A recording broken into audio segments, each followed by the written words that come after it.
O Senhor esteja convosco. Ele está no meio de nós. Proclamação do Evangelho de Jesus Cristo, segundo Marcos. Glória a vós, Senhor. Naquele tempo, Jesus foi a Nazaré, sua terra, e seus discípulos o acompanharam. Quando chegou o sábado, começou a ensinar na sinagoga. Muitos que o escutavam ficavam admirados e diziam: de onde recebeu ele tudo isto? Como conseguiu tanta sabedoria? E esses grandes milagres que são realizados por suas mãos? Este homem não é o carpinteiro, o filho de Maria, e irmão de Tiago, de José, de Judas e de Simão? Suas irmãs não moram aqui conosco? E ficaram escandalizados por causa dele. Jesus lhes dizia: um profeta só não é estimado em sua pátria, entre seus parentes e familiares.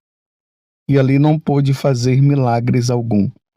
Apenas curou alguns doentes, impondo-lhes as mãos, e admirou-se com a falta de fé deles. Jesus percorria os povoados das redondezas, ensinando. Palavra da salvação, glória a vós, Senhor.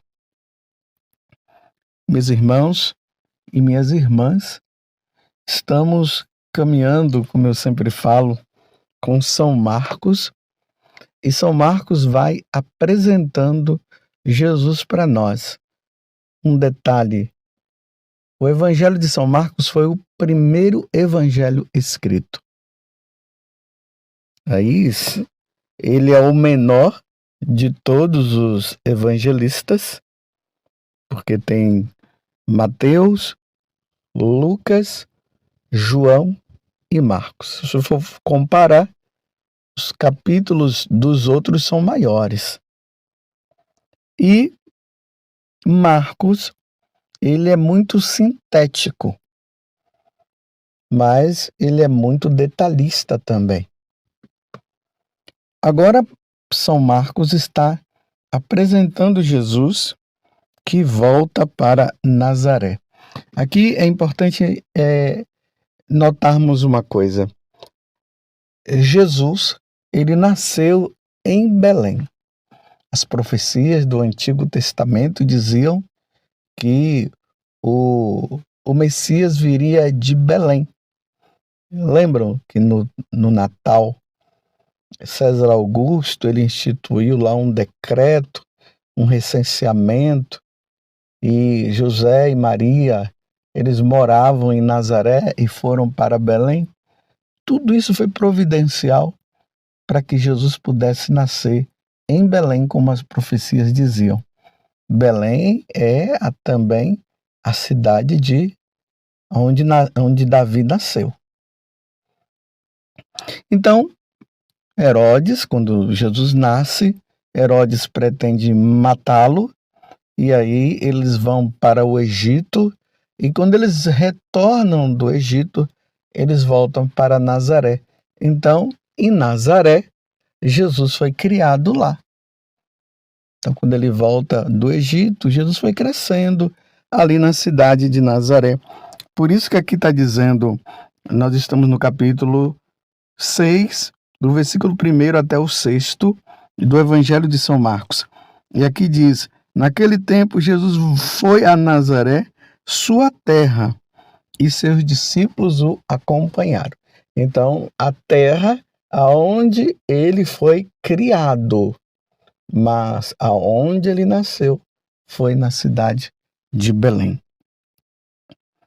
E aqui acontece uma coisa, deixa eu retomar de novo outro fato importante para nós entendermos o evangelho de hoje.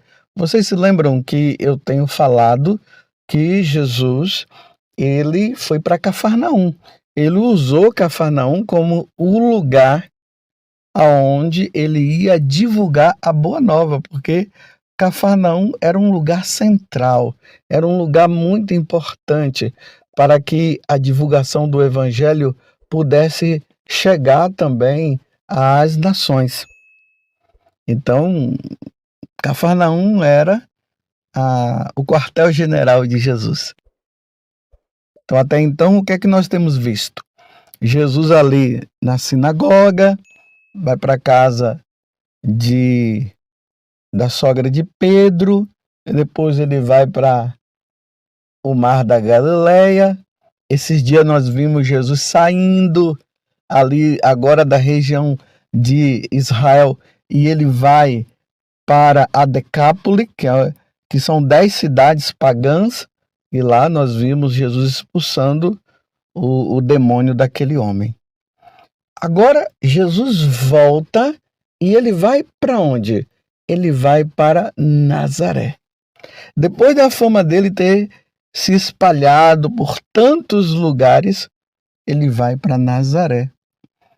É importante nós notarmos que lá também, no Evangelho de São Lucas, fala que Jesus, logo depois que ele foi batizado, ele foi para o deserto ali, porque o batismo já foi no deserto, mas ele foi para um lugar mais profundo no deserto, e lá foi tentado pelo demônio, e lá diz que ele, cheio do Espírito Santo, ele foi para Nazaré, para a sinagoga de Nazaré. São Marcos aqui mostra, agora, de uma forma não igual a São Lucas, porque ali diz que ele foi para a sinagoga, e aqui Marcos diz que um dia de sábado, ele também chegou ali a ensinar na sinagoga, o povo estava escutando. Esse detalhe aqui, Lucas mostra de forma diferente. Lucas vai dizer que Jesus foi, abriu o livro do profeta Isaías, ele disse: hoje esse oráculo está acontecendo, que era Isaías 61, que oráculo que estava acontecendo? O Espírito do Senhor repousa sobre mim, porque ele me enviou para proclamar a boa nova aos pobres, para libertar os cativos e assim por diante. Então, quando Jesus, estando ali na sinagoga, ele começa a falar, o povo fica admirado. Muitos que o escutavam ficavam admirados. E a admiração era tão grande que eles olhavam para Jesus e diziam: mas como pode?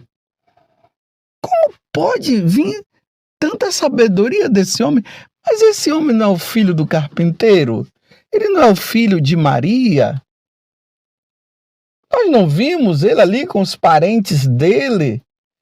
Porque foram 30 anos Jesus quietinho, aprendendo as coisas com José, o ofício de carpinteiro, ali aprendendo com Nossa Senhora as coisas.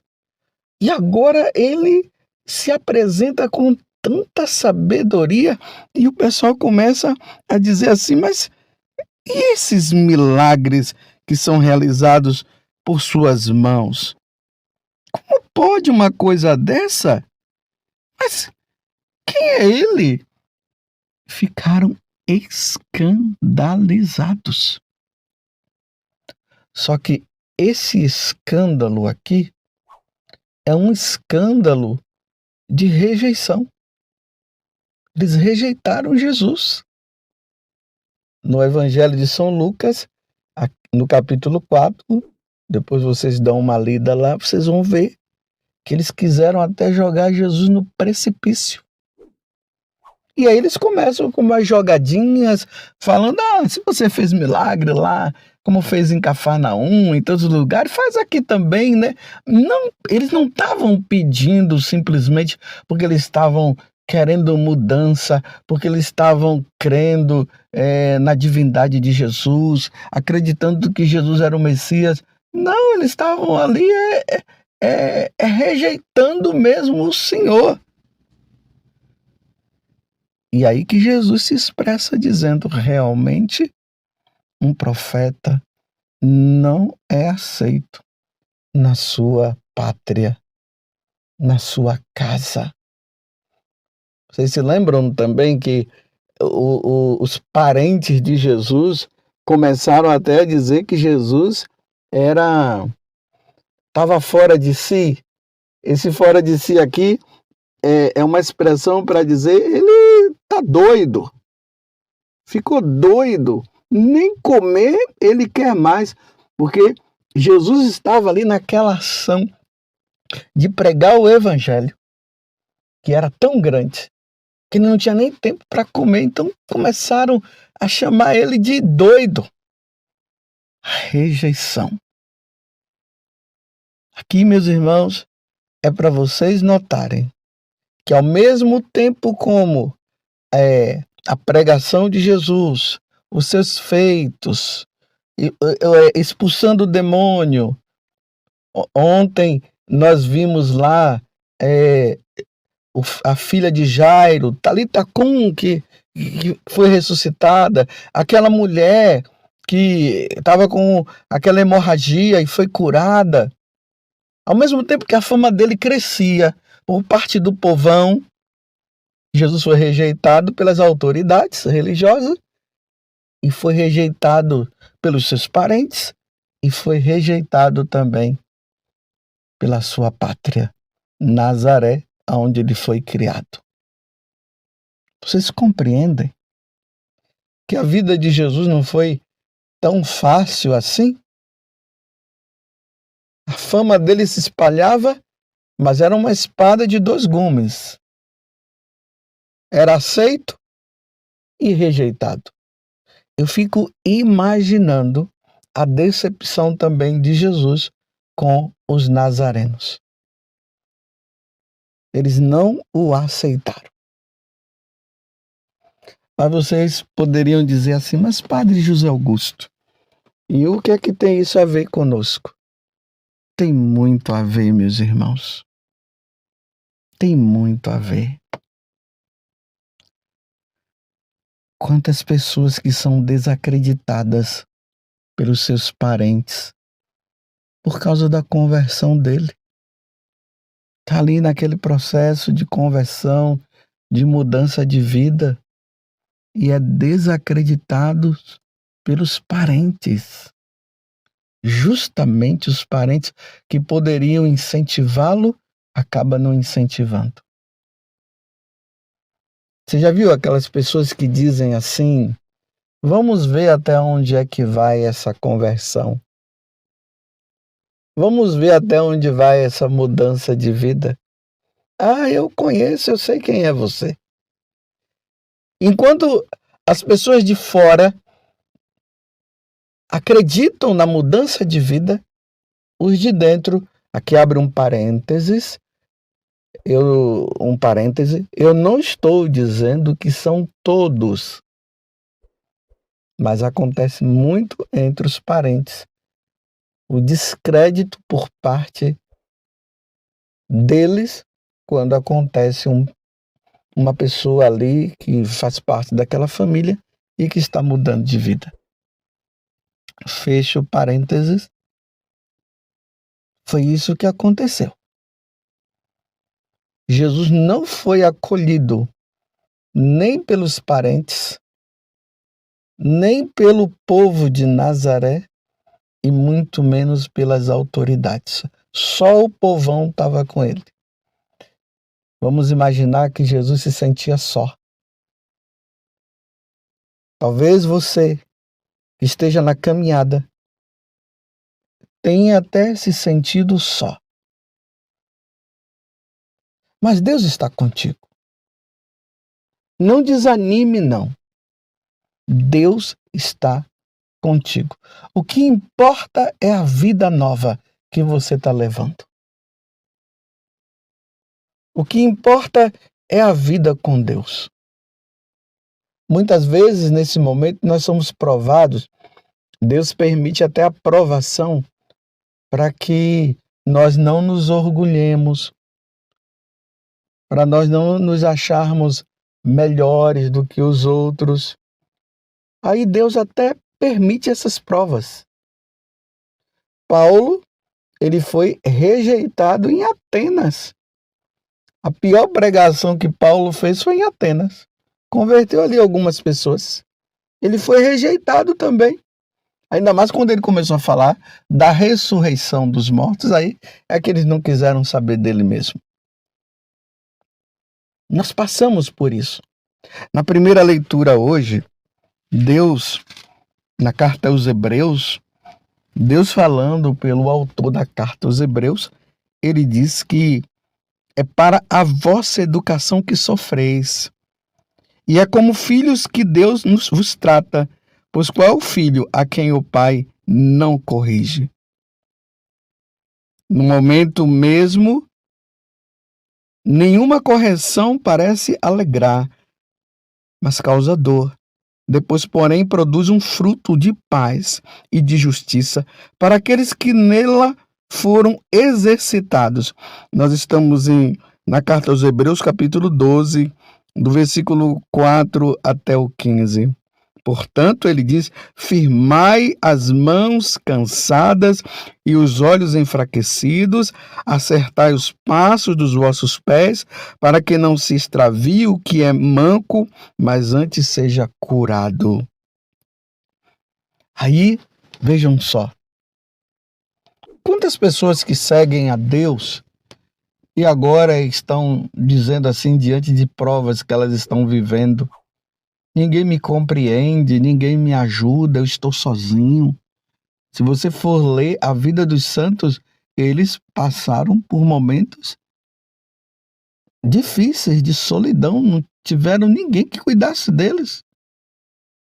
A Santa Dulce dos pobres, quando ela começou a recolher ali em Salvador aquelas pessoas, e depois ela levou lá para aquele galinheiro e ficava ali cuidando. Ela passou por uma prova de 10 anos. A congregação foi retirada dali e ela ficou só cuidando daqueles pobres. A rejeição, foi rejeitada. Ela se sentiu só. Um profeta não é aceito na sua própria cidade.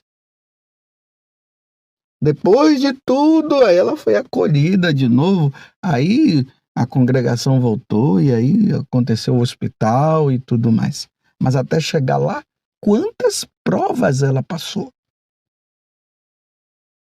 Então, se você está passando por qualquer tipo de prova, primeira coisa, não blasfeme contra Deus, não. Não entra nessa onda de dizer: Senhor, eu tenho feito tantas coisas e o Senhor não olha para mim. Não, meus irmãos. Se submeta à situação. Deus está contigo. Deus está provando. Não se sinta também como salvador da pátria, ou seja, salvador da tua casa, da tua família. Reze pelos membros, porque os membros da sua família não vão te ouvir.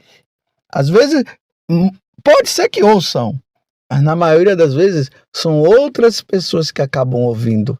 Ou que eles ouvem, e aí pode até acontecer a mudança. Aí nesse momento é tempo de oração, de penitência, de oferecimento a Deus. E aí os frutos serão colhidos depois.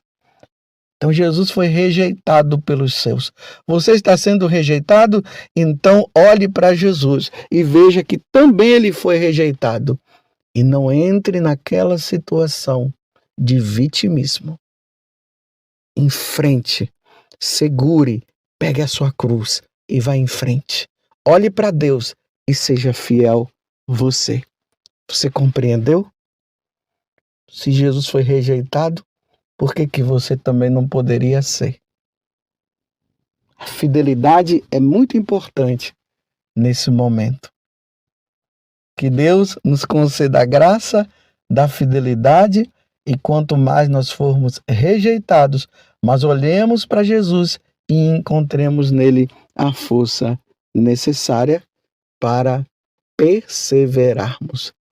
Louvado seja nosso Senhor Jesus Cristo, para sempre seja louvado, e a nossa Mãe Maria Santíssima. seja fiel até a morte.